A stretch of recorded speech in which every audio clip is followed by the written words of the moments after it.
How's it going, everybody? Welcome to the greatest director bracket podcast. I am one of your hosts, Matthew Moore, and joining me is a guy who I know for a fact made the deal with the devil just last week, Caleb Ferguson. Caleb, how you doing? Pretty good, Matt. How you doing? I'm just fruity. There's actually literally like a place called Fruitable, which opened like right beneath my apartment. Ooh, And that sounds nice. dude, it's so good. I'm like They do like smoothies or actually what? fiending. Well, they do smoothies, but they also literally just like they sell fruit in a bowl, but it's like they put like it's like acai on the bottom, and then it's like they put like granola in there, like peanut butter and protein, and like oh my gosh, all sorts of delicious Mm-mm. fruit.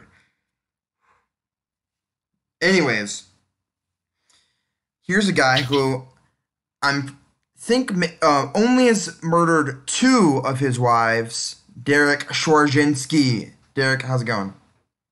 Two and counting. Two and counting. Okay, sweet. Watch out, Mrs. Schwarzinski. Well, for those of you who don't know our podcast, we are filling out a bracket to see who's the greatest director of all time. To do so, we are pitting two directors against each other, one podcast at a time, and specifically two of their movies against each other. In this podcast, we'll be pitting F.W. Murnau's Faust versus Charlie Chaplin's Monsieur Verdoux. So really quick, what are you guys' starting thoughts on? Let's start with Monsieur Verdoux. Caleb, what'd you think of the movie? I thought it was really great. I was super fast. I feel like they kept up the pacing. There was only one kind of bit towards the middle where I thought it kind of lagged a little bit, but I think in general it was an extremely like fast-paced movie. Really kept you on your toes, and like things were always changing. So I thought it was very entertaining for that reason. Yeah, especially compared to Faust, right? Which is, and Yeah, not even hating, but like it's just definitely not a fast movie. And for those of exactly. you who don't know, Monsieur Verdoux, it's a black comedy. It's Charlie Chaplin's last like really big film, I would go to say, and it's his second talkie film. And it's about Charlie Chaplin plays Monsieur Verdoux, who's what they call a bluebeard, who is someone who goes from wife to wife, murdering them and taking all their money and selling it in stocks for like the woman he actually cares about. But um, and it's definitely not a spoiler, although we will be spoiling. It does not work out for him. He dies, gets executed, death penalty, etc. But what about our second movie, Faust? Which Derek, what'd you think of Faust? Uh, Probably fit, the month that we're in pretty well, Halloween, because it is very spooky. Yeah, it's definitely spooky. Faust is a German expressionist film by F.W. Murnau. It came out in 1926 for the classic tale based on the opera of Faust, where the guy sells his soul to the devil so he can become younger, and he falls in love with this very young girl, which is kind of creepy because he starts off as a very old man, and they both end up getting caught, and he basically runs away, and she ends up getting exiled and eventually dies, as well as her baby. So a very dark movie. No comedy to that though. It's definitely not funny death like Monster Verdo. It's just sad and depressing. There was definitely some comedy to that movie though. Yeah, Yeah, I there mean, even like was. some Black Death. Yeah, I guess that's true.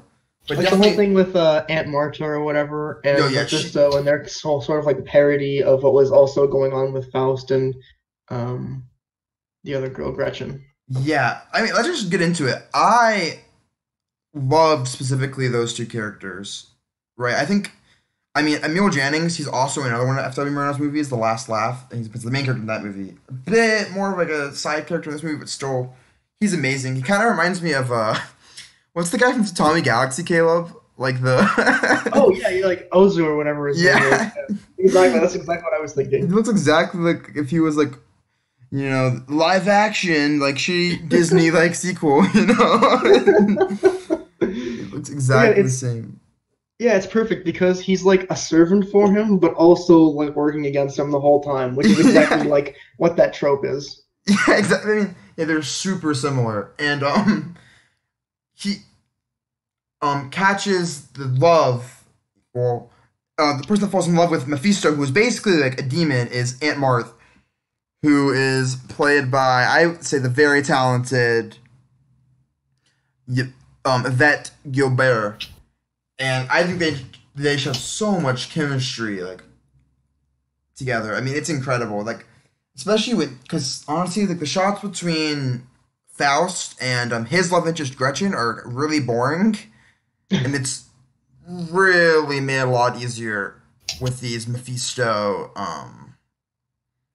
Aunt Marthe scenes. Yeah, I definitely think Mephisto's like he's by far the most dynamic character in the Yeah. film. Like he oscillates so wildly between like this comedic character who just like is giving off these like crazy facial expressions that make you laugh, and then he's also like this like really horrifying spooky character, especially like when he first appears. Like my favorite shot of the whole movie is when like he's first showing up and like Faust is trying to like run away, and everywhere he runs he's just like sitting there with those glowing eyes. Like that was Yeah. terrifying. And then it's Yeah, amazing that it's the so same funny. character is also the source of, like that like actually was like scary. And that Mhm. same character was also the source of all the comedy in the movie. So it's really interesting that like he can do both of those like roles in the movie. And Emil Jannings is so talented because, like I said, in The Last Laugh, he plays like a completely different character. He plays like a doorman who like gets fired from his job because he's like too old and stuff. So it's really funny seeing, and you can definitely tell that him and Murnau have the chemistry together, the director, because there are shots where he just is positioned so perfectly, and we almost like, even though like obviously, you know, Gosta Ekman, who plays Faust, is our leading actor. You know, Mephisto, or Emil Jannings, Mephisto steals the scenes, right? I think there's like images where it's like, you know, Faust is there with the woman, and then, you know, Mephisto is like creepily, like, kind of like, behind him, like, right on his shoulder. I just thought, you know, he's phenomenal in the movie. Derek, you have any thoughts on the acting in Faust?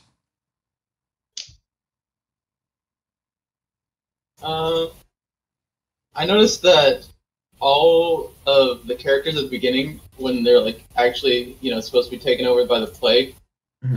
they were actually like, I don't know. When I saw the scene where the like plague was going out of Mephisto, I felt like those people were actually being infected and were terrified Yeah. for their absolute life. Yeah, I mean, the German expressionist is really good at, like, conveying horror. Murnau also actually knows Nosferatu, which is many credited as the very first horror movie. He was really good at conveying that. But on street of acting, obviously, Faust is great, but probably a bit outdone by Monsieur Verdoux, who starring, you know, acting legend Charlie Chaplin. What do you guys think of Chaplin's performance in this movie? I think what Caleb said about like range in Mephisto in Faust is like Charlie Chaplin in this Monsieur Verdoux, because he's legitimate. Well, in like a comedic sense, he goes from like really contemplative despair when he's like about to kill all these women, but then it's also undercut by like, for example, when he's about to kill the one of the women. Her name's literally the girl. Yeah. Yeah, the girl, or I think it's Maria Grosnay, actually, the comedy one. She's like, every time he tries to kill her, he like, it ends up ruining it. Like somehow something happens and it ruins it. Okay, yeah, you think of Annabella Bonnier, the one that's really lucky, and her performance is phenomenal as well. But it goes from like when you first see him like kill a woman, is just like very contemplative, and he's just like, you can kind of feel that there's like actual something there that he's like doesn't really like doing this. Mm-hmm. But then it goes from that to, you can see him play the actual frustration, and like there's a comedy to his performance whenever he gets, tries to, hang this woman or drown her on the boat. I don't know. There's like always some undercutting comedy in all of this like seriousness in his acting that thought was really interesting. Another thing that I think especially like fits in with that is how you almost like have to be paying really, really close attention to catch it, but he'll just like glance at the camera from time to time, like almost like he breaks the fourth wall, but like just a touch. And it's like it's really cool. Like it adds a very cool effect where he's like almost jimming the camera, but like not quite that intensely. It just kind of like teases you a little bit, which I love. And so like there's all this insanity going on, he just kind of like glances at you. It really like highlights what's going on. That's a really good point. But another thing we were talking about, kind of before the podcast, Caleb, is how you were so impressed by Charlie Chaplin is not only acting, but he's also directing. You have a bit more to elaborate on that? Yeah, so I think that in general, like what this podcast is it's not to determine the best movie, but the best director.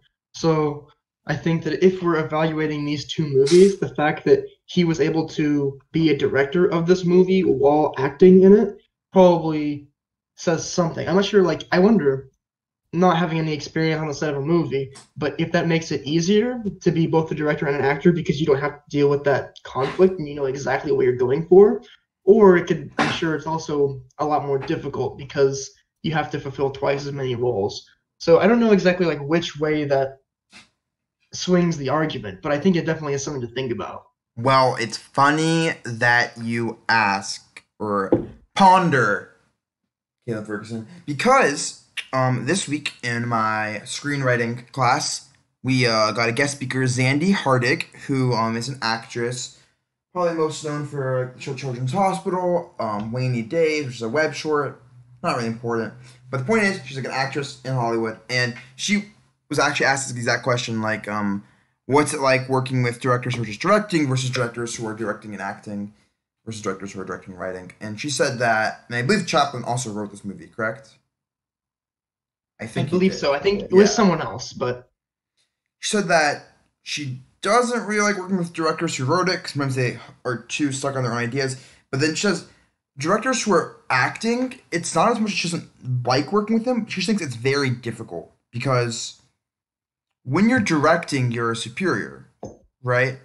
You Mhm. are, you know, you're detailing the action, you're etc. And as an actor, you're a peer, right? And it's very important to have a peer relationship as an actor, right? Because there's very human emotions kind of going between you two. So that's the hardest part to balance. Is almost like on a set level where it's just, or a human level, where it's just how do you Mhm. kind of interact with your actors as both a boss and as a peer? I think it's very difficult. And Chaplin, throughout his whole film work, is able to do masterfully. Mhm. Another thing that I thought was really cool about his acting that I thought was probably like very difficult to do technically, um, is how he like weaves the awkwardness into his like seduction. Hmm. Because like for probably like 80% of his conversation, he's like very suave and romantic and all this sort of thing. But then like eventually he'll like run out of things to say, or he'll like just kind of like catch on something. And I think it's really cool the way he does that and makes it look very natural.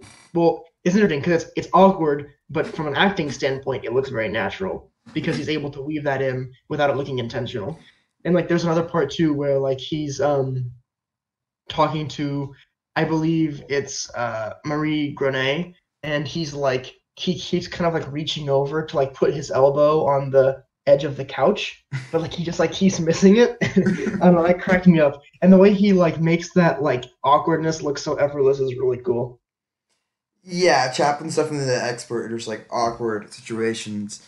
Um, and I think you see it. It's kind of weird, right? Because in this movie, the character of Monsieur Verdoux is like very rarely successful, right? And obviously, it's indicated at the beginning. He said he's killed 12 women before this, so it's worked on 12 different women.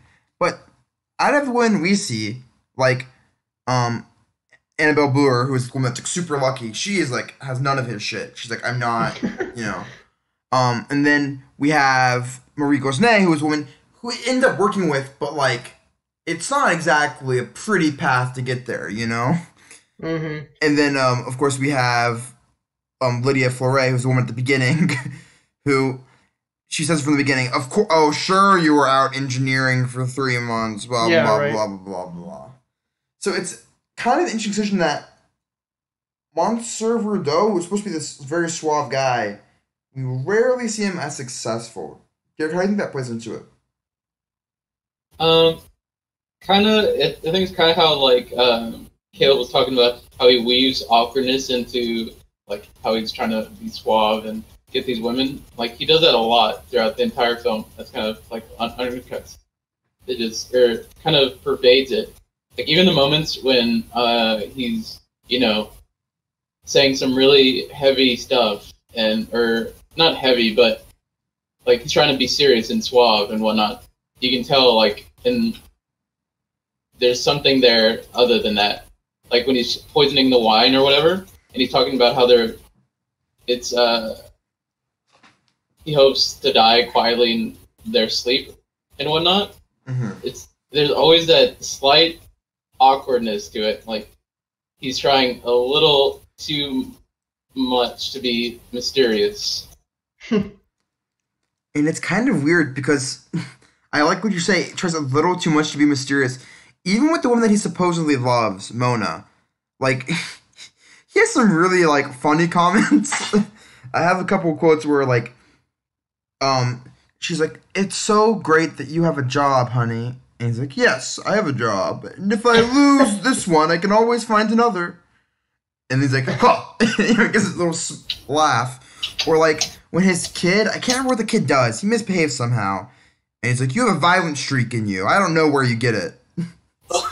Violence begets violence. I love that. Yeah, there's violence begets violence.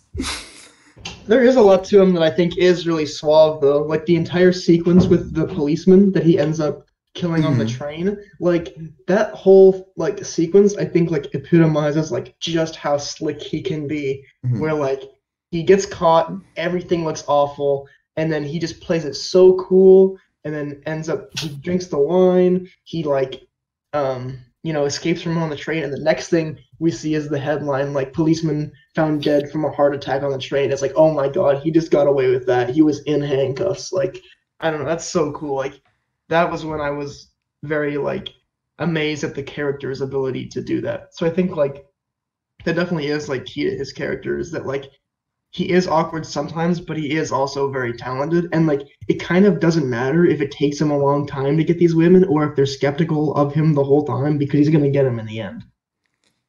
Well, except for Annabella Bonheur, right? Yeah. You know, as impressive as he is with the policeman, he is not so impressive on the boat, which I think was probably my favorite scene in the whole movie. Oh, yeah. It's him and Annabella Bonheur on the boat, and she's like trying to have this romantic evening. She's trying to fish. She's constantly trying to fish, and he's trying to murder her. And he's trying to choke her, and he's trying to... And then the yodeling comes in. So he finally gets the rope around her neck by literally just like straight up doing it. He's like, "I'm gonna put this rope around your neck, like, because this is what you can do to fish. You can lasso fish. I'm gonna lasso you like I would lasso fish." And he's just about to kill her, and then a yodeler interrupts him. It's so bizarre. And the fact that like we never like cut away to see the yodeler. Yeah, he just hears it. Just this disembodied yodeling. Or I love when he like falls back in the boat and the chloroform cloth gets all over it. And she's like, "What's wrong with you? Are you drunk?" And he's like, "No." Yeah, I love that like they do things in that movie that are like gags that don't have to necessarily be involved with the plot, you know? Like yeah. It definitely could have been a plot point that his like murder was foiled because the chloroform rag fell on his face, but like it didn't have to be. It could just be funny on its own. You know, and like he could like wake up after a few seconds after you get your chuckle out of that. Like it didn't try and force plot points and make everything too like he's getting evaded at every turn. Like sometimes like logic does win out in a funny way. I think it's a really good point, and it's funny because there's a movie that's very similar to this, another dark comedy called Kind Hearts and Coronets. That's also about a guy who like he ends up murdering his whole family instead of like all these women. But it's like and it's very similar to this movie. But I was thinking the big difference between that is it's that Kind Hearts and Coronets is very narrative driven. While Monsieur Verdoux, it's very like it's almost like a lifestyle movie, right? It's the lifestyle of like a serial killer, or like Yeah, he kind yeah. of goes from place to place, and he calls the bank, and there's like a lot of like really mundane scenes, but like, Hmm. well, that maybe initially pure mundane until you realize kind of his grander scheme. But Hmm. I want to get back to Faust because I think there's still a lot with that we haven't talked about, specifically the mise en scène in that movie, right? Where it's so shadowy. We've talked about the spookiness from the acting perspective of Mephisto, and specifically, but like just the overall scene is so creepy. And do either of you guys want to get into that? Yeah, I for have something to sure. say about Monsieur Verdoux first, though. That I thought was interesting Yeah, go for it.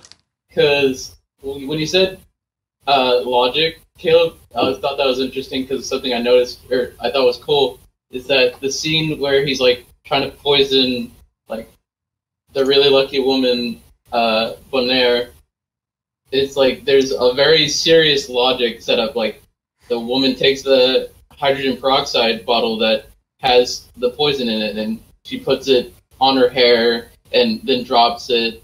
There's very logical steps to what occurs, and you Hmm. can see the like linear consequences, and it doesn't reduce the comedy. It actually just like makes it funnier. I thought that was cool. Yeah, exactly. And like related to that, like one thing that I hate that happens a lot, I think in movies that I find less funny, is that like random things that the protagonist had no control of will end up dictating the story, Hmm. right? So like I think in a lesser story, like that random coincidence that the housekeeper was still there and did the thing with the hydrogen peroxide bottle, that could have gotten him caught and sent to jail, right? But I think that like and similarly, like the chloroform rag falling on his face, that random coincidence could have shot his whole plan and ended up sending him to jail. But like it lets those things, those random coincidences happen and be funny, but it allows them to be separate from the actual like plot of the story in like what's actually like long-term consequences. Yeah, Because man, that's like the most devalidating thing ever to me in a movie is when some random thing that they had no control over ends up dictating like the end. Like that's just so unsatisfying to me. So I like that it has those things for their comedic value, but it doesn't let them dictate the end of the story. Like the end of the story is still just a result of the guy's hubris. Yeah, and we definitely every decision is made by him, right?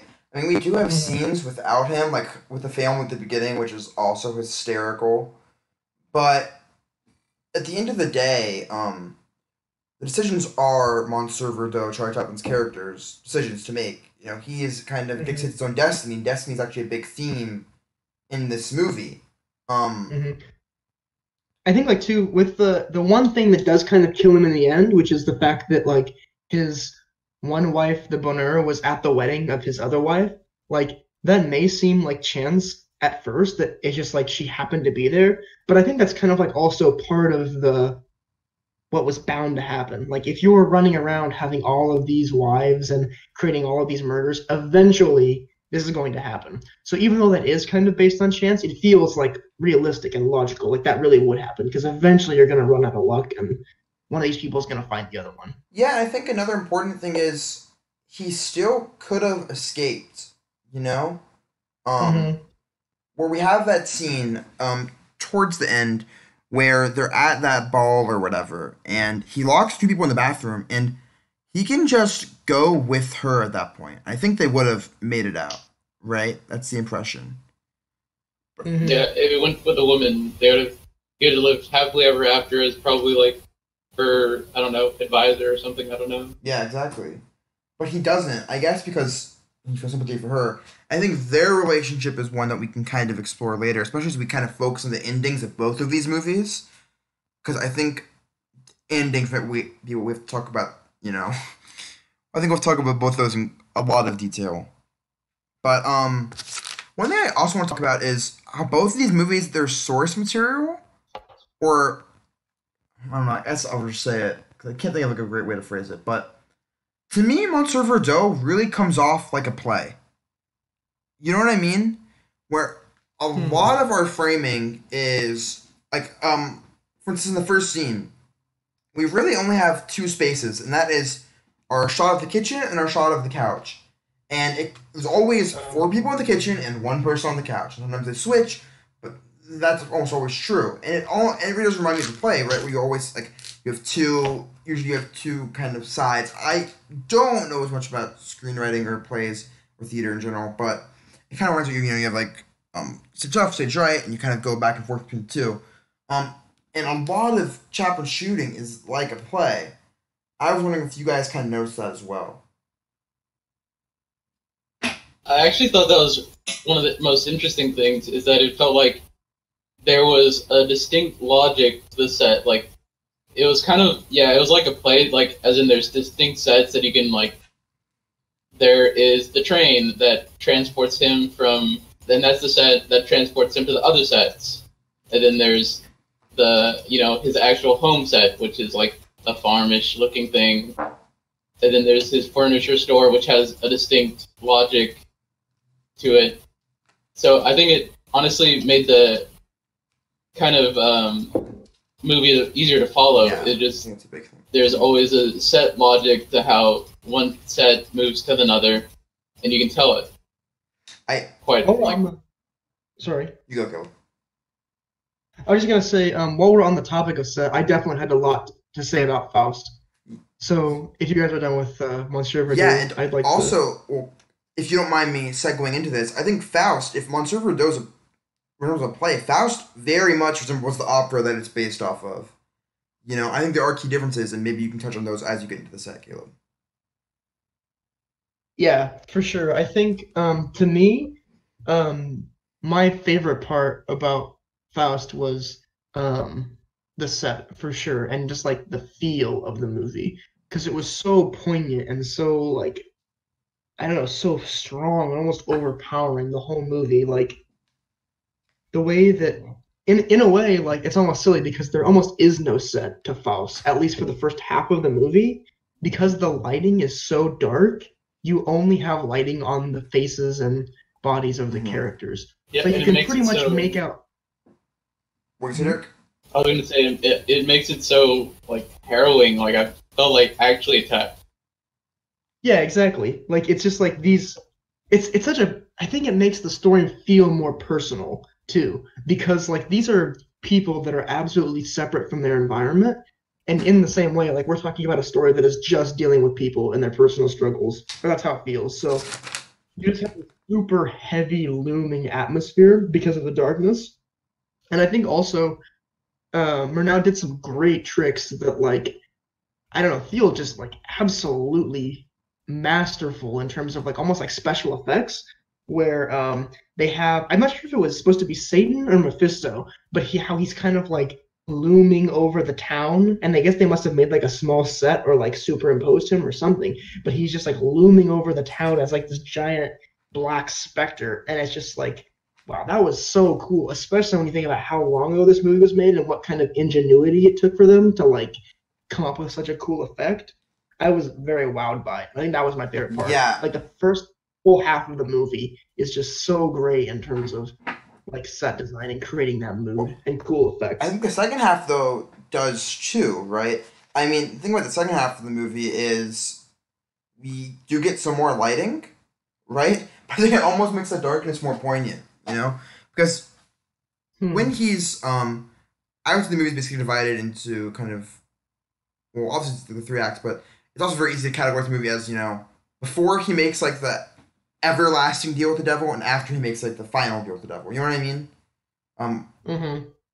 And once he makes the final deal with the devil, it's kind of when things lighten up in terms of, lighting. But, Yeah. it still makes the shadows all the more eerie, right? So we have that scene where he goes to the Italian princess, and he's just gonna have an affair with her, but it's very light where she is, and he takes her off into the darkness, right? And it really kind of because at first it's all his world, his dark world, and now showing how his darkness is interfering with others' lightness, which of course really comes into play with the whole Gretchen, aspect of it all. Yeah, I think that's ultimately like the main moral of the Faustian bargain, and like the whole moral of the story is that like you start off wanting to do good for people, and then you sell yourself out and you think, okay, well, I'm going to be bad, but it'll bring good to other people. And then you find that eventually you end up bringing bad to other people as well. So you're not just selling your soul out, but you're selling other people out too and bringing blackness into their lives. So I think that definitely fits with the theme. And it is kind of interesting, right? Because it's like, who did he really want to help? Because he seems pretty resigned towards the people of the town. He didn't really try that. Yeah, he went out there and tried to heal them, and then they kind of put up a little bit of resistance. He's like, and that was about the first 15 minutes of the movie. and then he's like, oh man, and then you're like, oh my gosh, I don't know what to think of this whole Gretchen thing. It's like, it's weird, right? Like, what's weird? Like, what part do you mean? just the fact that he's so old. And yeah, I mean, I think like the whole point is that like he wants her because she's so young and innocent. So like he's already like had affairs with all of these like women, super lavish, extravagant women. He wants the most innocent, the most pure. It reminds me a lot of like the picture of Dorian Gray. Like it's like that corruption of the most innocent thing that's like what really gets him off. Derek, something you wanted to say?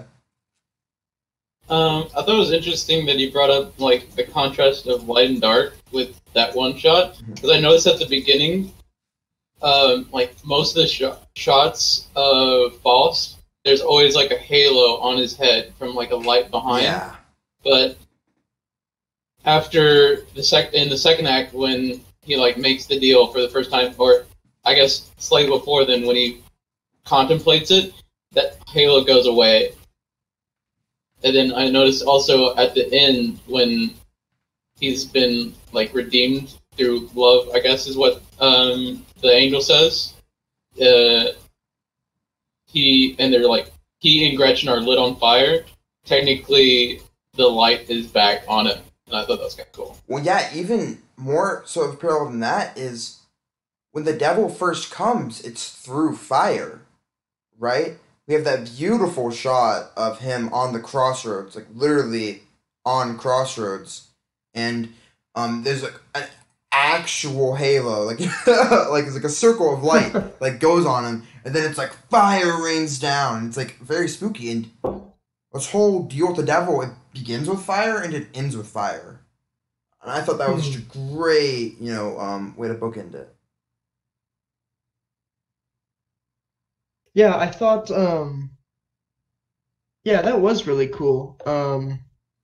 Especially like, I don't know, the way that it like starts and ends the same way, especially with like this conversation between, I still don't know if it's Satan or Mephisto, but Satan and God.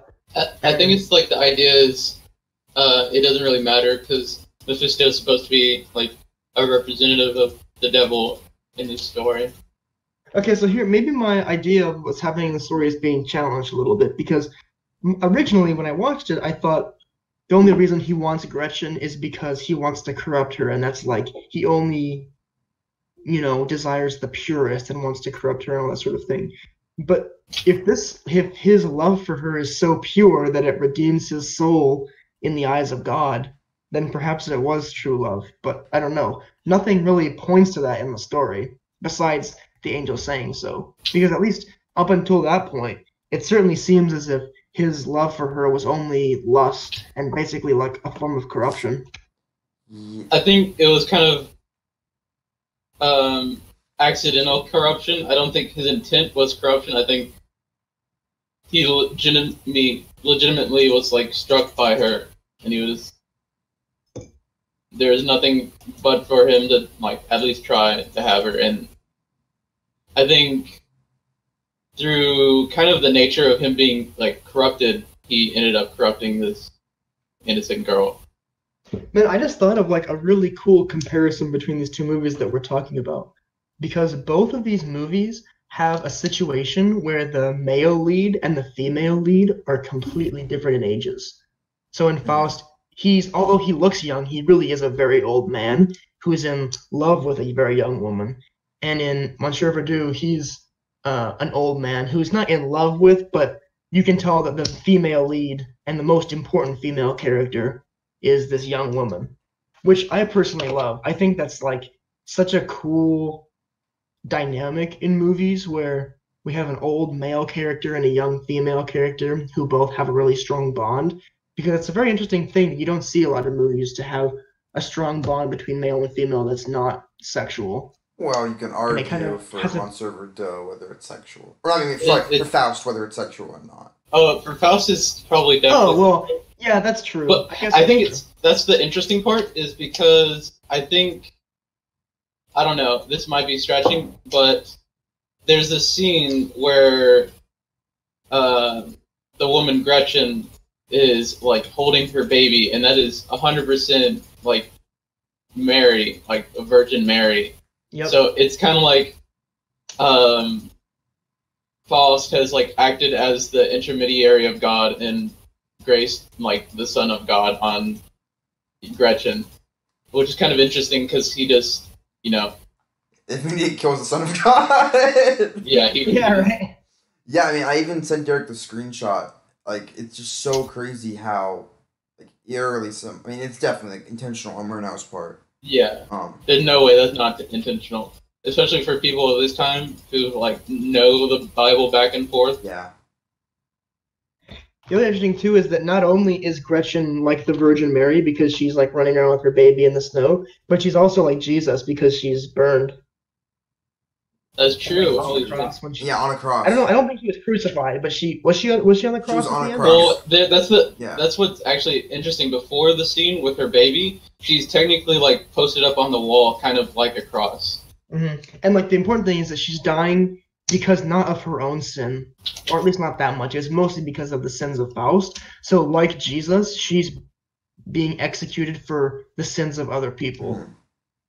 And in a way, just as Jesus redeems humanity by dying for our sins, Gretchen redeems Faust, and I guess also humanity in the end by dying for Faust's sins. Yeah, I think it's not his love for her that's pure. I think it's her love for him. Right? Oh man. I think the most poignant beat in the whole movie for me is, you know, she's getting burned up and he like runs through and he sees her and then you kind of get like the transposition of young Faust on old Faust and like you get her realizing and then she just laughs. You guys know you remember that laugh? It's in my head. Well, she just sees it and she realizes that, you know, she's been banging an old dude this whole time. And she just laughs. And Man. it's almost similar to the laugh or to, you know, Chaplin's behavior towards the end of Monsieur Verdoux, where it's just like, you know, it's the classic comedian from Watchmen, you know, everything's a joke, they just get the punchline. Yeah. Right. What are you gonna do about it? Yeah. One other cool thing that I thought they did in Faust was how they like can convey so much about things that we didn't actually get to see. So like if you watch him like right as he like is first kind of reveling in his newfound youth and is like flying away on Mephisto's cloak to go meet the, you know, most beautiful lady in all of Italy or whatever, and he like takes her away into the darkness and presumably has sex with her. Like in the scene immediately after, we see him like really contemplative, like looking completely bored out of his mind, sitting, you know, in some wasteland. And it's like, even though they give no indication that a lot of time has passed, you get the feeling that this guy has spent a long time just like getting up to some hedonism. He looks burned out. Yeah, what'd you think of that scene? Because it feels a bit quick, right? In the context I think of the it was. story. I think it was actually a really good idea because it's kind of like you don't really need to see all the things he's done. Yeah, I agree. You kind of understand this dude has done some wacky ass shit. And I also just think it works because he, like, the point isn't, like, it's not a whole thing where it's like this guy can never be satisfied, right? It's not really, like, our point of the story. But it is information that's kind of key for the story to move on. So I think it was okay that we didn't see everything. But I did think it was, like, maybe a tad blunt. Yeah. I don't know. I liked it. I think the way it was able to like almost like snap his fingers, and then you feel just by looking at this guy's face that like 10 years have passed or something. I can definitely see like how, as a matter of taste, like you feel that it seemed blunt, but to me it seemed impressive how they were Yeah, able to do I that. was a big fan of that because that's a big problem I find with some movies is that they take too much time on things that don't need to be explained, Yeah. and I felt like this was honestly one of those things. Like you don't really need to understand or see the things he's done because just like looking at this guy and understanding that he doesn't want all these things anymore, you understand that he's had all these. Speaking of pacing, I'm curious to hear what you guys have to say about the pacing of these two movies. Because in particular, I felt like they both kind of dragged a little bit in like maybe like the beginning of the third act, end of the second act kind of thing, like right around the two-thirds mark is kind of where I felt like they kind of I I felt felt like I'd kind of seen already what they were going for. In particular, like with Faust, I feel like the first whole half was awesome, just like really tight, really atmospheric and awesome. And then like once they kind of get into this whole sequence of like Faust seducing Gretchen and then Mephisto seducing the old woman, I feel like they kind of lingered on that for a little bit too long. Like it could have, but they could have cut like 10 minutes out of this movie. And yeah. similarly, like Monsieur Verdoux, like they definitely kind of I think go on a little bit too long on like his whole process of just like seducing and murdering women. I feel like, That's actually especially with the uh, Annabella Bonheur, like I don't know, I feel like they could have kind of tightened that up a little bit.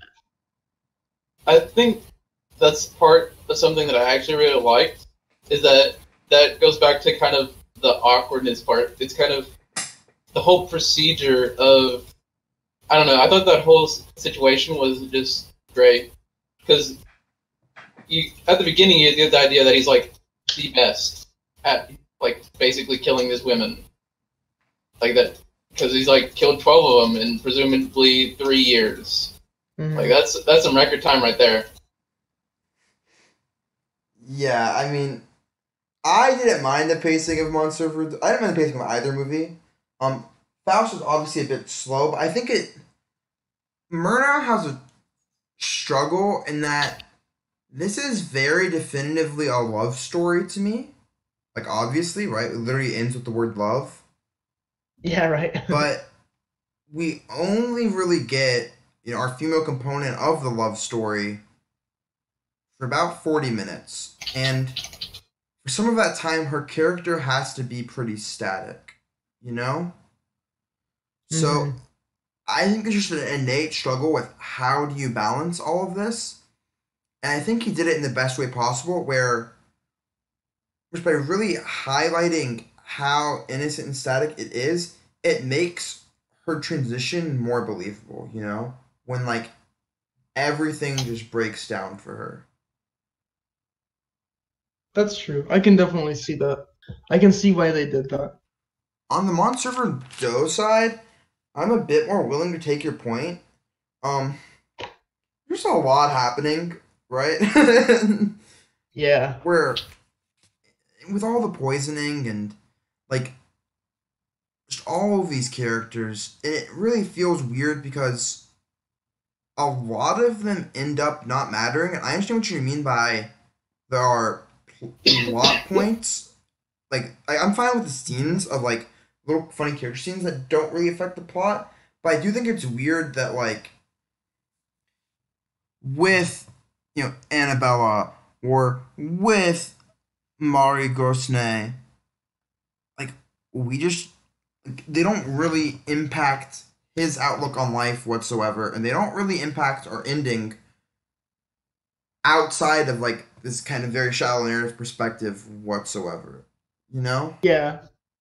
Yeah, like I think if you think about Annabella, like they at pretty much the same time frame of the movie, he has two failed assassination attempts because he has the one on the boat and he has the one on um with the poison with the maid that comes in and Yeah. breaks the thing. And I feel like they could have maybe shortened or tightened one of those because you don't really need two for the same outcome.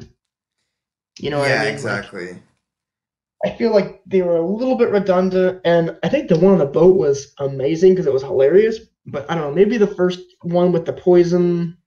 I don't I know. They like could that have one tightened the it up a little most. bit. Really, I like the bow Really? one a lot. Yeah, I like the poison one a lot because it exemplified something that I noticed, like from like right after he tries to sell the house to Flakes, is that everything had a logic to it. Like I could completely follow what happened. He went from his house with the one lady that he killed at the beginning. I forget her name. Yeah, I think it was Flore. Yeah, at Flore. I think it was Flore or something like that. Yeah. But anyway, he goes from the house there to Paris because you can see from the train that he goes from there to a city with an Eiffel Tower. So it's like, where else is he going to go but Paris? And then I really like that because it just set up logic right from the beginning that I could completely follow and understand. And then he's reading a financial newspaper because he's trying to sell the stock or buy stock using the money he just got from killing this woman. And then the poison scene like kind of perfectly captured that for me in like I don't know however long it was. That there's always that seemingly constant logic to how it progresses. There's the woman picking up the hydrogen peroxide that she shouldn't, and then the maid destroying it, and then failed attempt after failed attempt, and it just slowly escalates. And there's always that kind of logic to how the story progresses. And then when there isn't logic, it's like because the comedic timing or whatever has to happen to be funny happens. Yeah, so I agree. Like, remember there's an article I read called like how comedy is a machine, and or it was an essay, and where the comedy comes from is when the machine breaks, right? And it's really going along with what you're saying, Derek, where there's a very logical progression, and then when it gets funny is when that logical progression is completely the cog in the machine. And I could see that. I could see how that was working, and even though I could see it, it just made it better for me. Honestly, I was really blown away by that. Yeah, I think that article was almost specifically in reference to Chaplin, if I remember. And my issue wasn't as much with Annabella, just because she is really funny. I wasn't a big fan of like Madame Grossenet. Like I thought it's a tough spot for him, right? Because he needs to establish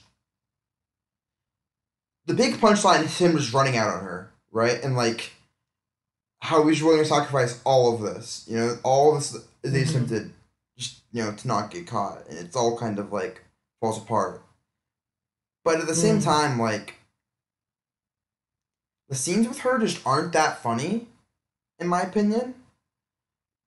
They're definitely awkward though, which I think serves a point. Yeah, I think they are awkward, but like, how many times do I need to see him go up to the flower girl and be like, I also Yeah, I think while we're on the subject of pacing, I also had something to say about like the kind of like right before the final act, which is where like the financial crash happens, and you get all these like random scenes of like Mussolini and Hitler, and I feel like from a pacing standpoint, that was like, oh wait, what the hell? This like came out of nowhere. Like we're watching some like comedy with Charlie Chaplin, and all of a sudden I got this image of Mussolini on Hitler on my screen, and I don't know, that was just very jarring to me. Yeah, so I have a bit of a diatribe about this actually. Oh, let's hear it. So the Chaplin movie right before this is The Great Dictator, right? Really, I didn't know that it was the one right before this. That's cool. Yeah, and The Great Dictator was made pre-World War II. And this Monsieur Verdoux came out right after World War II. So in The Great Dictator, Chaplin has a very controversial speech at the end, which at the time was read as communist. Really? Probably should have been read as anarchist, would actually be more accurate. And Chaplin gets kicked out of the country. Right? Wait, in real life? Yeah. I did not know Yeah, like this. in real life. Yeah. Yeah. Wow. So Chaplin, then World War II happens, and World War II really fucks up cinema. I actually took a class called History and Cinema, not History of Cinema, but History and Cinema, which was like history and cinema and their impact on each other. And it was specifically in regard to like the biggest moment in cinema's history was actually the shots of the concentration camps, right? Hmm. Because how do you make film after a Holocaust, right? Like, what does it mean? What do looks to the camera mean? Um, Hmm. and Monsieur Verdoux was really one of the first films to respond to World War II. And Hmm. I think that for the first 2/3 of the movie, like 3/4, it's a comedy. It's very like not by the book because obviously it's like Chaplin, he's amazing, but you know, it's a comedy that's serving the purpose of being a comedy, right? And then we get this sequence of World War II, right, of Hitler, Mussolini, and of these people who we know are going to be have done terrible things, and the people at this time know that they've done terrible things, and all of a sudden, Chaplin's saying, "I am no longer a comedy. I am responding to these images," right? He shows us the images, and the rest of the movie is a response to these images and a response to World War II. And I think that it would be naive for us not to view end of the film as a direct response to World War II. Particularly, Interesting. So you're saying that in a way he's like comparing himself to these like great fascist evils of society, and that like he is a murderer just like them, and then in the end of the movie he comes to peace with his fate because of that? He's also not just comparing himself to those men, but he's comparing all killers, like soldiers, yeah, people in general who murder, in his words, or take lives, to those men. yeah. I think Chaplin's point is, the Great Dictator really focuses on like the speech in the Great Dictator really focuses on like the dehumanization of man, and I think that's kind of what he's going with. Is as much as you might want to hate Monsieur Verdoux, he's killing for his love, and that's really just what these soldiers are doing, you know. And Yeah, these, and not only that, but he's killing because of financial situations that have been thrust upon yeah, him, exactly, and where he feels like it's necessary. and that's what the Nazis did, right? But Yeah. then also that's what the American soldiers did, and like Derek said, it's murder is universal, and there is no special cases. I think that's what Chaplin's saying. Um, Hmm. it's tough. You It's complicated. Like this is an extremely you know, important film. Kind of the context of not only the history of cinema, but in the history of history. But yeah, so it's a bit of a touchy subject in that regard. We're gonna take Hill. No, I feel like there was almost, I might be like misremembering this, but I feel like there was almost a line about that in the movie about like there not being any exceptions. Well, kind of like he kind of offhandedly said something along the lines of, I can't remember. It was basically the gist of it was basically like, I'm just yes, I'm a killer, but I'm just an amateur compared to the like machinations that you have. Yeah. Oh yeah. But And I think that speech is something we also need to touch on, right? Because once again, in comparison with the Great Dictator, one of the most, and have you guys heard the Great Dictator speech? Yes. Yes. Yeah. I mean, it's pretty. Yeah, it's pretty shitty these days. People were like putting it over anti-Trump videos, but which is kind of ridiculous. But one of the most famous parts about that speech is the fact that he's looking right into the camera, right? And it's a very Yeah, direct true. address to the viewer. This speech that in Monsieur Verdoux, he does not look to the camera a single time. He is Mhm. constantly like very like in a very exaggerated fashion looking to the sides. I do think that's in direct response once again to the Holocaust images of what the look to the camera now means. I think Chaplin is saying cinema is not the same. You know, we can't. Wait. So what do you mean? Sorry to interrupt, but like, what do you mean in particular with like the looking to the camera? Why is that in particular different? Yeah, so when the Holocaust images came out, there were all these people are looking at the camera. Yeah. Right. It's all these like disheveled like Jewish people, Holocaust victims who are like, skinny and depraved and who are really confused at what exactly is happening, who are looking almost directly at this camera. And there's a power to that look, it's, it is cinematic, which questions, if life, what does it mean to replicate that look, What exactly are you replicating? And is it wrong to try to replicate that look and that emotion? And I think Chaplin's saying, yes, it is wrong, But he does look into the camera throughout the movie. Like, as I bring up earlier, like, he yeah, does, but like, glance. it's not the same thing, right? It's not like an elongated look, right? It's always just little quick glances. And once again, I think, like, those are for comedic purposes. We're talking about a look for dramatic purposes. Okay, yeah, that makes sense. Were you saying, Derek? Derek?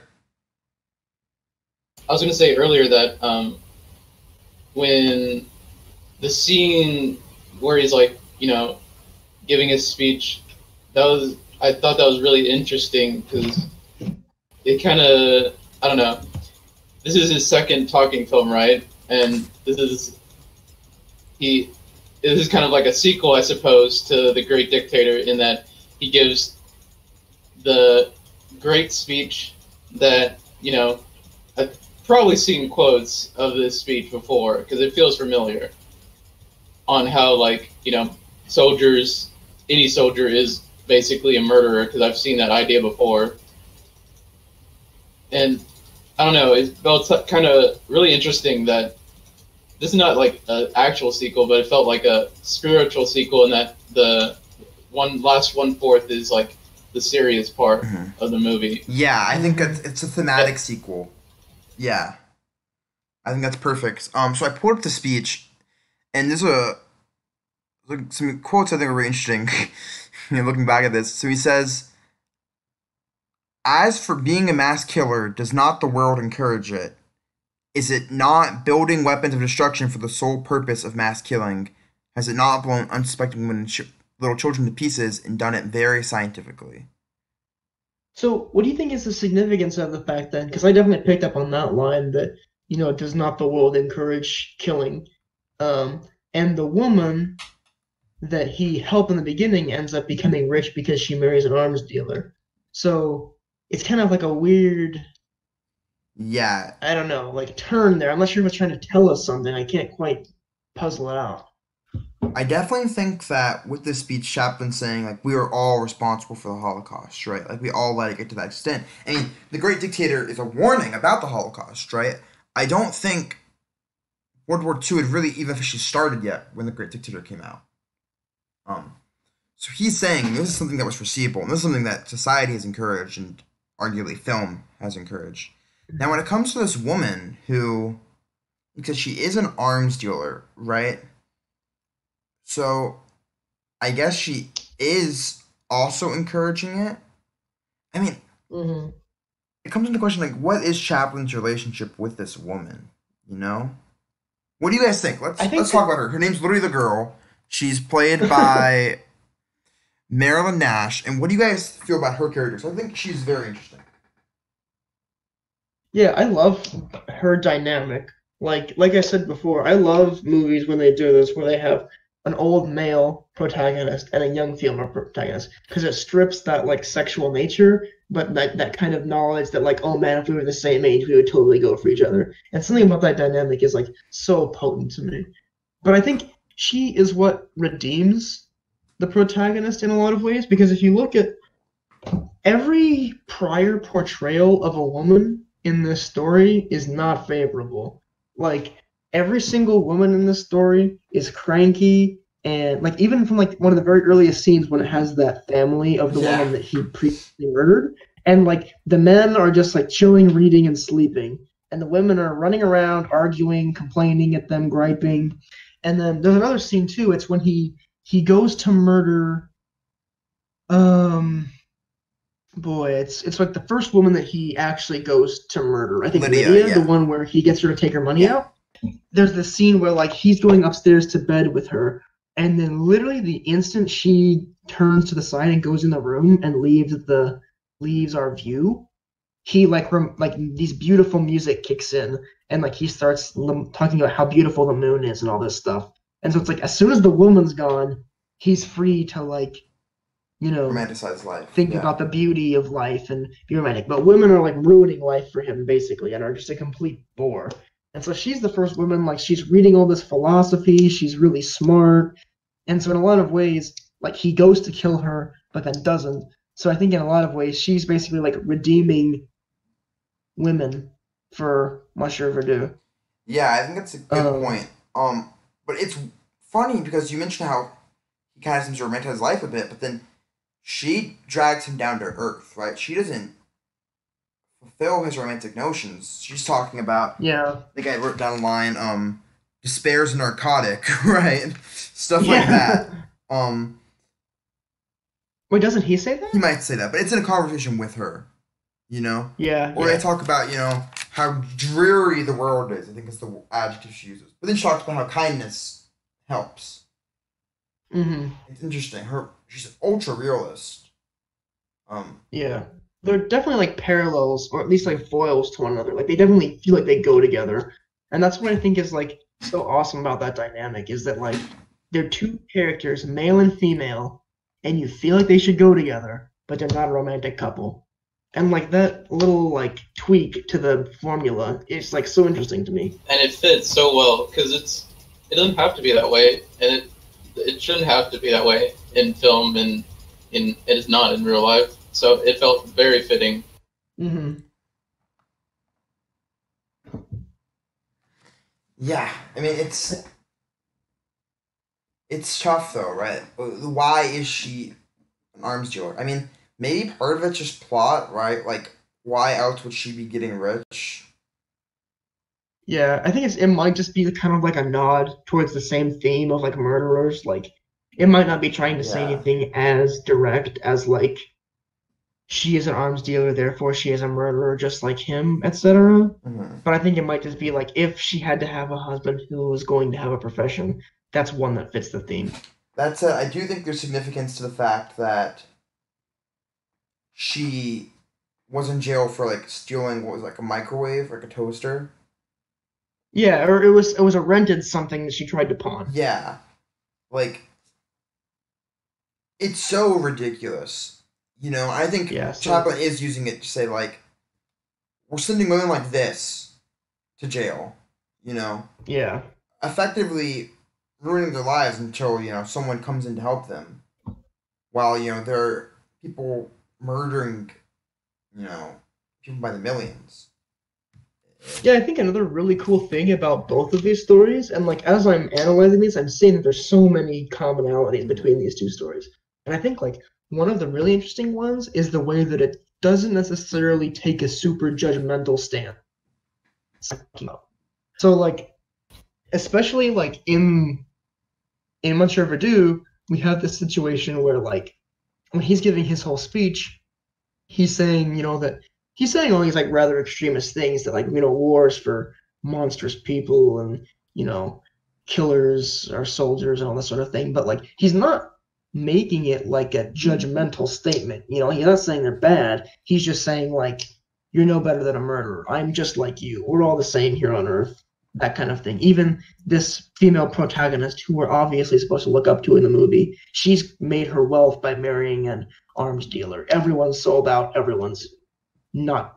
No, no one's free from guilt here. And I think like similarly in Faust, like there's this really interesting moment because we have this like idea that Faust starts off pious and becomes evil and all this sort of thing. So it kind of you're expected to be set up to like respect piousness and holy living and all this sort of stuff. But it has all these scenes of like these women like and partiers like dancing in the streets and all this sort of thing because of the plague, and they're just basically partying because the world's ending. Yeah. But the mood of the movie isn't one of like these people are evil and they're sinners and these are what Faust is going to become or anything like that. Like Faust is trying to save them. These people are just living their lives. They're no worse than anyone else. And I think we finally should piece together what this one represents. I think, like you said, it's about the fact that you kind of have to sell out to make it, you know? And there's a quote Hmm. he has, and I really wish I wrote it down. He's talking about how like his life was very mundane, and then he decided, he wanted things to be more exciting. And oh man, that fits so perfectly with Faust because the whole thing in Faust that like is the whole plot is that God forsook them or Hmm. whatever the correct pronunciation is. Like the plague was coming down and God wasn't helping, so they turned to Satan. That's a very similar thing to what happened in Monsieur Verdoux. He tried living the straight man's life. It didn't work out, so he turned to murder and stealing. It's a very similar thing that happens to both of these people where, you know, God turned his back, so they had to do what they had to do to get by.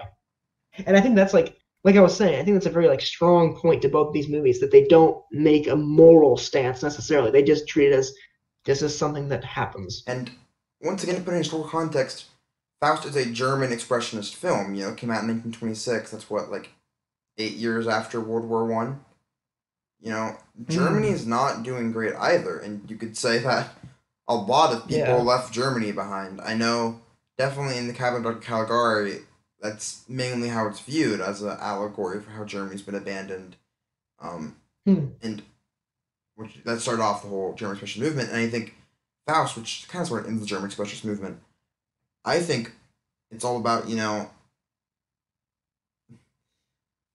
when you've been left, what do you have, right? You can turn to the devil, and I don't think that's the answer. As Monsieur Verdeaux almost answers, you know, Yeah, turning but I to the think evil isn't the answer. But then what is? I think the note that I was looking for, I just found it. It's that when there's all these people dancing in the streets and people going crazy and just living with abandon because the end times is coming, there's this priest above them that's basically saying, live for God, don't do all this hedonism, basically. And then Satan strikes him down. He just dies right there. Like being pious and being overly moral is not how you get out of this situation because this priest who's arguably living more holy than any of these crazy people dancing in the streets is just immediately killed. Faith is getting you nothing in this environment. Yeah, but I don't think it's. I think what gets you by is just by being human, And I think that's Yeah, kind of that's what it's true. claiming with the whole love thing. Is love's the most human thing of all, right? Um, Hmm. and these people who are dancing in the streets, they're just humanity in that. And with Faust, he really loses humanity for a long time. Not being able to enjoy things is like a strictly non-human trait. It's inhuman, right? Yeah, And he finds that his only real pleasure he can get now is from love. And it's kind of interesting how we've kind of, we've tacked up Gretchen as this kind of Christ-like figure, right? Or at hmm least, if not that, then a Virgin Mary-like figure. Definitely Virgin Mary. But the thing is, she dies, so it's weird. it's definitely both. Yeah. He put both into that character for sure. Yeah. Um. But oh gosh, where was I? And she kind of has to die. I mean, she dies, right? She dies, like we said. So is he saying that death's the answer? Right? Is death how Germany's gonna be saved? Just sacrifice? I don't get it. Like, it's hard for me to kind of, but I guess just love, right? I guess he's just saying that her love is the only way Faust can be redeemed. But man, that's just fucked. Yeah, I agree. I think that is the point though, because like if you think about what got them into this trouble in the first place, is that Faust was trying to turn lead into gold Hmm. and basically trying to like supersede nature. So I guess the point is that like it's definitely not good to try and supersede your own nature by, selling your soul to the devil and turning lead into gold and trying to basically cheat your way to victory. But trying to go the other way and trying to like supersede nature by being overly moralistic and Christ-like in a way, or not Christ-like, but overly moral and religious, that's not going to win you any points either. The best thing to do is just love people and be a human being. But I think it's a struggle in that, right? How do you be human? how do you live when life's passed you by? And there's a quote towards the beginning of the film where the devil is like trying to kind of tempt Faust. He's like, "Why do you seek death? You have not yet lived." Oh yeah. Um, and I think it's interesting how maybe this is once again for allegory to Germany. How do you, how can humanity exist when humanity's abandoned you? I think and Hmm. think from Murnau's past films, I know it's tricky to this, but I think it's really important to look at The Last Laugh, which is I think his film right before Faust, um, where he talks about how you know life passes on the old, right? How do Hmm. you live once you turn a certain age? And I think Faust asks the question: How do you live once you turn a certain age? Within once can go to an allegory of how do you live once life's passed you by, once the world's passed you by. In Germany's case, Yeah. um, Yeah. For sure. any other kind of general thoughts on these films? Let me take a look at my notes here. One thing that I thought was really strange, I didn't quite understand, is so they have the duel between in Faust. They have the duel between Faust and the brother, Valentine, Hmm. and Yeah. Hmm. what's his face? Mephisto kills him or whatever, and then Mephisto is the one shouting murder. Why is he doing that? Mephisto's like murderer. We have a murder. Oh yeah, it's that total like Ozu thing that we Yeah. talked about before. Like he's his servant, but he's also there to punish him. Like he's both punishing and fulfilling his wishes, and fulfilling his wishes is part of his punishment. I know that's supposed to be like a very seriously taken like scene, but like I could not help but laugh because like why is he doing this? He's such an asshole. Yeah. Anyways, any other thoughts? Let's see. Oh, I think that one of my favorite parts of Faust was when uh what's it? Faust is like getting into bed. I don't think it was with Gretchen. I think it was with the other, fancy Italian lady. And Mephisto's like above the bed, and he like draws the curtains. Like that part just cracked me up for some reason. The way that was framed, he just Yeah, has like such a no. shitty I grin. mean, Murnau is an expert, and a lot of the German specialists are with you know using natural filters. Like a scene where like they're carrying flags, and it just makes you feel like so kind of jailed in because the flags are completely vertical, so it like really feels like prison Hmm. bars. Um, Oh yeah. but one thing I do want to talk about, actually, one more thing I really want to touch on is the face. In both of these films, the face is very heavily emphasized. Yeah. In Monster Verdoux, while it's like a more systematic way where the only women whose faces we really concentrate on are definitely the girl, the Marilyn Nash character. We always see her face. We always see her emotions because I think it's because to Monster Verdoux she's human, and I think we also see that with Mona too, his wife. But I'm not sure about that. Where there are other female characters, we almost never see like close-ups of their face or anything. It's almost always these like medium shots. I think it's really clever on Uh-huh. Chaplin's part.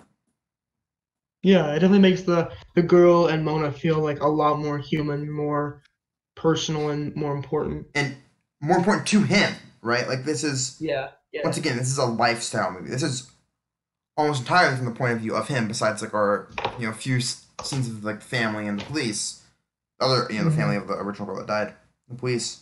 But I think almost more interesting is how Faust uses the face. Because like I was saying it Hmm. earlier, Faust is an opera originally, right? And it feels all like an Hmm. opera a lot, especially with the lighting, right? Where it's like you're really only focusing on one person at a time. Um, Yeah. and but where Faust separates itself is that with an opera, you have distance, right? I mean, you can have little binoculars or whatever. You can still see the face, but you can't afford these close-ups, right? Yeah. That you can really afford with film. And I True. think some of the framings of the face, he definitely just like, oh gosh, I can't remember what it's called. When you stick a very like a circle basically around, the lens. But Hmm. he's really focused on the face and like the emotion of these actors, and that's not easy from an acting perspective. It's like, you Hmm. know, if you watch any Marvel movies these days, you're getting at the most like 2 seconds from like Robert Downey Jr. at any given moment. There are like Yeah. 20-second shots, I would say, maybe not that long, but like 10-second shots at least of several characters, whether it's Faust or Mephisto or Gretchen. We get these characters and all of their emotions, especially Gretchen. That whole scene where she's being exiled is insanely Yeah. powerful, and she carries the hell out of a scene where literally nothing's happening. She just goes to like two places and like, can you help my child? And there's like no, because it's just pure Yeah. emotion, but it's not. It doesn't feel indulgent like what's that movie with Leonardo DiCaprio that he won the Oscar for? The Revenant. It's not like a Revenant sort of thing where it's like, look how good they can act, and you're completely in the movie and you really just feel it. Any other comments on either movies, Derek? Yeah. Anything to say? That was interesting. You brought up her acting though before she's exiled. Before she's like put in her like cross pose and the town people come and like make fun of her basically. She's like going insane and hallucinating in the jail cell. Like that scene for me was really interesting because it's like she's watching because she hallucinates the good things that happened before, and it's like you can actually feel her like breaking down because she's like literally losing all the good things she ever had. Yeah, You just saw her like hallucinate her mother and like cry, and then she's now thrown into a cell. I'd almost be curious, like, what Murnau's, like, what the process was like for making this film, because it really feels like, with all respect, the Ghost of Ekman, the guy who plays Faust, he's the third best actor in this movie at best, arguably fourth, where Yeah. you put, Yvette Gilbert, who plays Aunt Marthe. Like, Mephisto and Gretchen are certainly better, and I wonder if it was going to be this much Gretchen based the whole time, or if Murnau just saw that he had a good thing going here and he rolled with it. Yeah, I don't know. I think it's really cool too the way that um like her acting and Mephisto's acting, like how they're so strong on their own. But I think that it's really cool the way that the darkness of the movie like allows them from a technical perspective to take advantage of it better. Because by making it so gloomy and dark, it necessarily isolates them from their background, which makes like as you were kind of mentioning before, like these like really close face shots, it makes them all the more potent when it's just like one or two faces looming out of the darkness, giving you their pure expression. Like I don't know, it really allowed them to take advantage of the skills of these two, of the actor and actress. I think we both agree these are two really, really good movies, right? Yeah, for sure. It's really sad that we Yeah. have to like knock one out because I really like both of them a lot. Yeah, that's exactly how I feel. I think, so we watched this, these two, and then we watched The Shining and Great Expectations. Either of these would have beaten either The Shining or Great Expectations in my mind. I mean, I don't know how you guys feel Yeah. about that, but like, Yeah. these were both amazing movies, and it sucks because Great Expectations is like a top 5 movie for me, and Sunrise is probably my favorite movie of all time. So it's really tough for me to choose here. So that's why I'm going to go to Derek first. Derek, we have F.W. Murnau, who has a short history, young death. I think he died like 29 or something, maybe like early 30s. And this is like, it's crazy that in that time he made 4 movies better than this, And then we have Chaplin, who has just a very deep catalog of great movies. But we're not looking at any of those. We're just looking at Faust versus Monsieur Verdoux. Derek, which was the better movie? Honestly, for me, I was a big fan of like Faust's atmosphere and some of the metaphors and allegories with like Gretchen and whatnot, but that wasn't really enough for me to be like 100% into it, or at least as much as I was in Monsieur Verdoux, because all the way through, I was hooked on like every little thing. Pretty obvious. Like I talked a lot about like the logic that I really liked of how like everything went together except for when all the comic beats had to be hit, and I really really liked that a lot. And then how like everything set up perfectly except for when like the lucky woman got lucky. and you can kind of I don't know. I just liked everything more than Faust. Well, I disagree, Derek. I think Faust is the better movie. Just by a bit, but I think it is the better movie. Faust, I thought was just really clean on Murnau's part. Um, it's interesting because Murnau definitely like his like I haven't seen Nosferatu actually, but the last Laugh and Sunrise, they're definitely a bit more jovial than this movie. But I thought this really delivered on just it was such an epic, right? And this is a hard story to tell. I think Murnau delivered perfectly, and I thought it was amazing, and it's just so interesting. It's a movie that I think I could watch, 20 times and always take away something different. Why I feel like Monsieur, Verdoux, while it was a very clean movie, it lacked the depth outside of its history, which is obviously important to consider. I think that Monsieur Verdoux kind of presents everything to you at once, while Faust is a lot more about paying attention and really catching those little things. So I'm gonna go with Faust. Caleb, it's all on you. All right, tiebreaker time.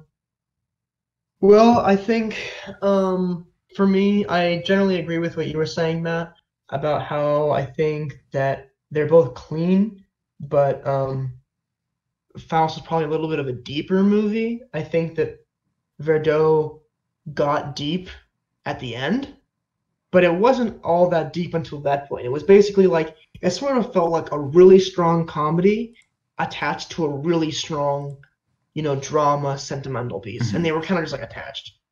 Um, Whereas, and I think there was definitely something to be said about Faust for that, about Faust too, because I feel like you have this really dark beginning and then this like extremely dark end with like a dying baby and stuff. Like, oh my god.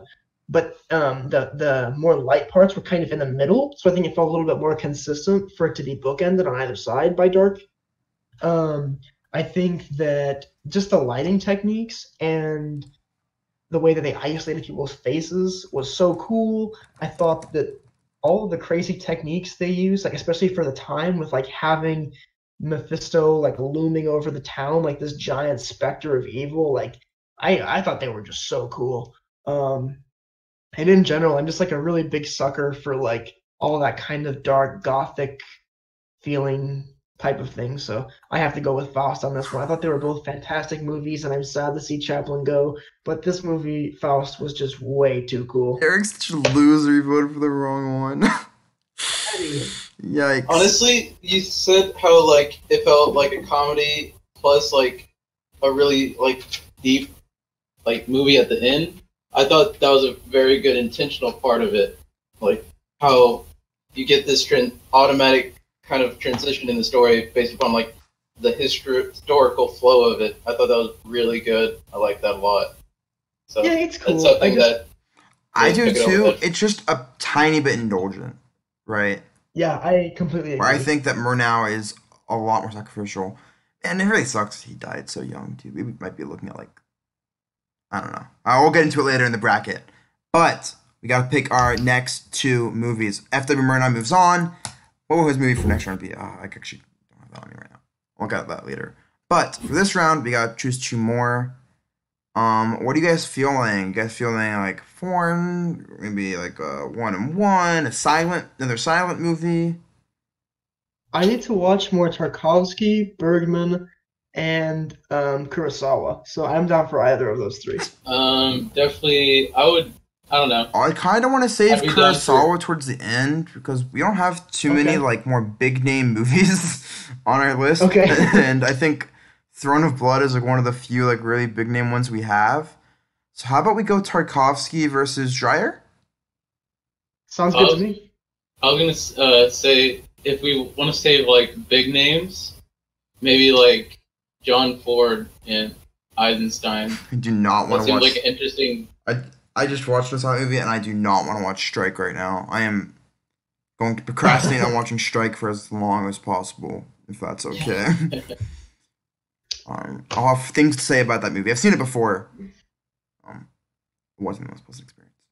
But I mean, this is like a sad bracket already. I can't believe Chaplin yeah, goes out first round. he was the 15th seed. I think it was no, yeah, he was the Was he really? 14th seed versus I guess that makes Murnau the 19th seed. So they were, two of the closest. Okay, so don't tell us this before we go into the movies from now on, just so you know. But the prior movie, which seed won out? Was it the higher seed? Let me see. Yeah, so that was what Kubrick versus so Kubrick was Lean, third yeah. seed and Lean was 30th. So and Okay. one thing that might be more interesting is seeing where like the movies line up in terms of like the list. So Yeah, I'm really interested Great Expectations was to see how. 605. They Issue Pictures Don't They's top 1,000, and The Shining was 94. So big difference. And then between these two,